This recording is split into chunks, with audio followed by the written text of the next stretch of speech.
It's not working. That means our rich-poor gap is wider than other developed societies. That's what it shows. I think yes or no.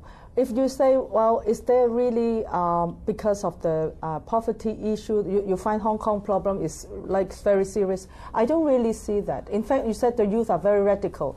I mean, every generation we have youth. I have been, I think, seemed to be radical when I was young. So every generation. Are you saying it's just a phase? We are anti-marriage. We were anti-marriage, anti-schooling when we were young. That the rise, the discontent of the post-80s I disagree with the marriage system when I was at university. I know, but answer so me, how radical they are? They were not this radical. Question. Are you saying? Answer me this. Are you saying that the rise of the post-80s generation in Hong Kong, the anger, the discontent being expressed now, is just a passing phase? Is that what you're saying? I think it's just the way that they present would be different. You know, now they learn new.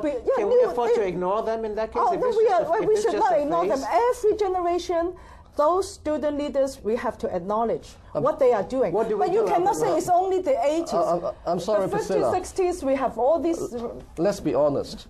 You are now not a radical youth. You are now part of the establishment. Of course. And if you are 80, if you are 50, 40, you are still radical youth. If you go to your own constituency, go to Sam Shui Po and so on, do you notice that 1/3 of our age population is under the poverty line? I mean, they're going along on a rainy day, to pick up all the cardboard papers. Of course, I realize. So I think I went to Sam Shui Po more than you. What have you proposed, together with the government, being part of the establishment, to tackle these deep-rooted problems? Yes, but Nothing. that is not to mix up with different issues. No. I think people should be very fair to discuss different issues. Exactly. You cannot bind up everything, poverty and political system and referendum, everything bound together. Okay. That is what upset other legislators. I'm going to have to stop just for a moment. More Newsline, just a moment. Please don't go away.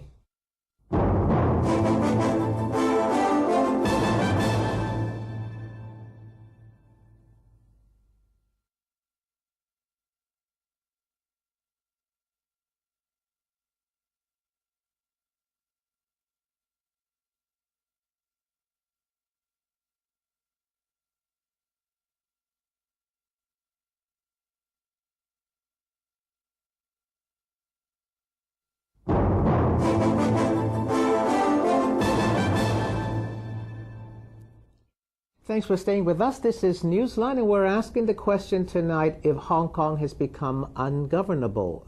Now, Albert Lai, Vice Chairman of Civic Party and Chairman of the Professional Commons, you have been at the forefront of this opposition against the high-speed railway. You've got a lot of young supporters, post-80s generation. Some would criticize you for playing politics, trying to instigate the anger of young people against the establishment. Is that what you're doing? Well, I think if anyone takes that view, I mean, they really look too highly of the Civic Party. We are now seeing about half of the population supporting alternative scheme and asking for stopping the funding of the express rail. Now, how would that happen? I mean, that surely is because a lot of people are dissatisfied with the way that Hong Kong is governed. Now, our role is actually to provide an alternative. Why are they dissatisfied with the way Hong Kong is governed? Tell me pinpoint where we have gone wrong. Well, I think we have gone wrong in the way we are allocating our resource to develop in a model that actually suits more of the elite. Aside from the railway, I'm talking about generally. Where have we gone wrong? Have we got bad leadership? Well, our political system is skewed towards elites and big business. And that is something that leads to this distorted process and distorted decision-making.